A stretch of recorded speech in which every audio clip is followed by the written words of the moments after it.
moment that you decided to follow Jesus, nagiging target na tayo ng kaaway. The moment that we surrender our lives to the Lord, nagiging mainit tayo sa mata ng ating mga kaaway, mga kapatid, sa mata ni Satanas. Kaya pansin niyo po ba, mga kapatid, na yung time na hindi pa tayo nagkukumit sa ating Panginoon, everything is smooth. Parang walang resistance, mga kapatid. Walang pumipigil sa atin. Hindi natin kontrolado yung sarili natin. Nagagawa natin yung lahat ng bagay na gusto natin gawin dahil wala pa tayo sa pagsubok at hindi pa tayo nagkukumit sa ating Panginoong Jesucristo. Hallelujah! And mga kapatid, unlike nung sumuko tayo sa Panginoon, pahirap na ng pahirap ang lahat ng bagay. Our journey is becoming more rough dahil nasa target na tayo ng ating kaaway. Hallelujah. Yung bawat na ginagawa natin sa ating ministry, sa ating Panginoon, sa ating prayer life, hallelujah, tinatarget tayo ng kaaway na ginagawa niya yung best niya, mga kapatid, para sirain tayo. Hallelujah. That's why the Bible said na huwag tayo ma-surprise when we encounter troubles. Amen. Dahil pag walang trouble, mga kapatid, sa buhay natin, mas doon ka masurpresa. Kasi walang pagsubok, walang trials, walang problema, walang pain, walang sufferings, walang tribulations. And hindi tayo papayag doon, mga kapatid. Hallelujah. So, dahil pag walang trouble sa buhay mo, as I said, doon ka mas masurpresa at wala doon, kasi dahil doon, walang resistance, ibig sabihin, kakampi natin ng kaaway.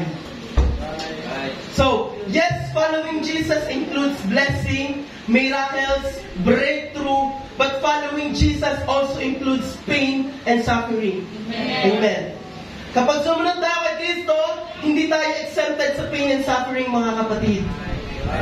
So, let us expect the unexpected dahil dito tayo ay uhubugin ng ating Panginoon. Hallelujah! Dito tayo ay pipigayin ng Panginoon para lumabas yung maximum potential natin, mga kapatid. Yung hindi pa natin na ilalabas sa sarili natin spiritually, yung from immature to maturity spiritually, mga kapatid, doon tayo hubugin sa trials and tribulations, mga kapatid. Palapakan natin ang ating Diyos sa buhay.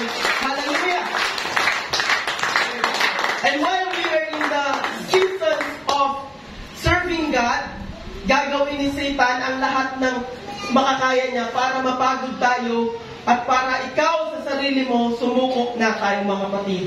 Papabagsakin at papabagsakin ka ng kaaway, papahiyain ka ng kaaway, i-discourage ka ng kaaway para lang papagsakin tayo at para sumuko tayo sa sarili natin. But God, hallelujah, is there for us, hallelujah, to encourage us, to motivate us, to remind us, hallelujah, hallelujah, na meron tayong kalakasan sa ating Panginoon.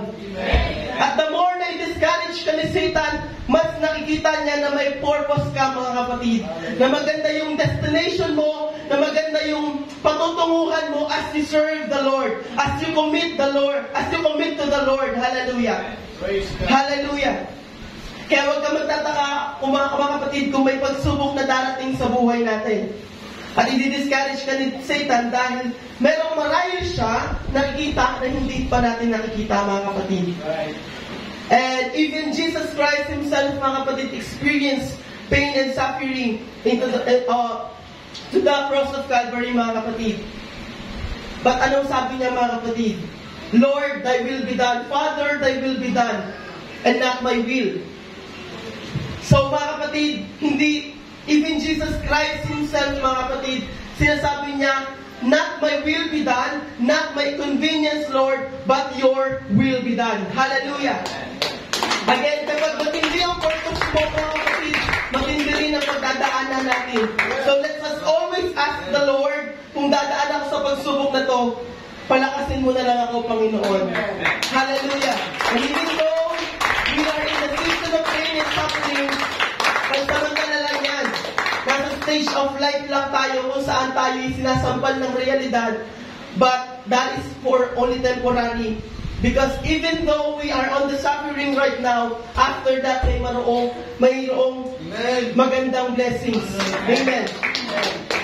At huwag tayong mag-stay doon, mga kapatid, sa pain and suffering, sa trials and tribulations, but that is for only temporary, mga kapatid. And going back to the scripture, mga kapatid, where the Bible reminds us and encourage us, sa scripture na ito ay hinihikayat tayo as follower of Christ to view the trials and challenges in life with a different perspective, mga kapatid.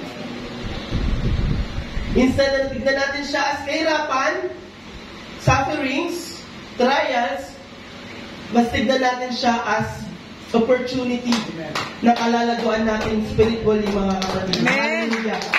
Tulad ng dito na viewers sa apoy, ganun din ang ating pananampalataya sa ating Panginoon na hinuhubog sa pamamagitan ng problema at pagsubok. At kapag dalawasan natin ito, mga kapatid, there is a greatest testimony sa ating buhay. Na lalabas, hallelujah, na pwede nating ipagmalaki, pwede nating gamitin as encouragement to others, mga kapatid, and to encourage ourselves na pinagdaanan na natin problema na ito eh. So, hindi na tayo mahirapan kapag na-encounter natin ulit siya. So, kapag na-encounter tayo na tribulation, sufferings, and pains, tanggapin natin siya ng buo with joy. As troubles is equivalent to opportunity, and opportunity is equivalent to pure joy. Hallelujah. And mga kapatid, wag mong pagdududahan ng Panginoon. Wag kang bumitaw sa Panginoon porket dinili ka ng ating Panginoon, porket nasa seasons ka of sufferings, mga kapatid. Kasi alam ng Diyos na kapag dinaan ka niya sa shortcut, mapapahama ka lang, mga kapatid. Ang dami natin supposed to be, dapat nandito na ako dapat nakapagtapos na ako dapat may trabaho na ako, but God has a greater plan for us, mga kapatid. May nakikita ang Diyos na hindi pa natin nakikita. Hallelujah. So, matanggal ka man sa trabaho kasi may purpose. Magkaroon ka man ng failure, tanggapin mo kasi may purpose ang Panginoon. Na-delay man ang flight mo, na-delay man ang pangarap mo, mga kapatid, may purpose ang ating Panginoon. Hallelujah, hallelujah.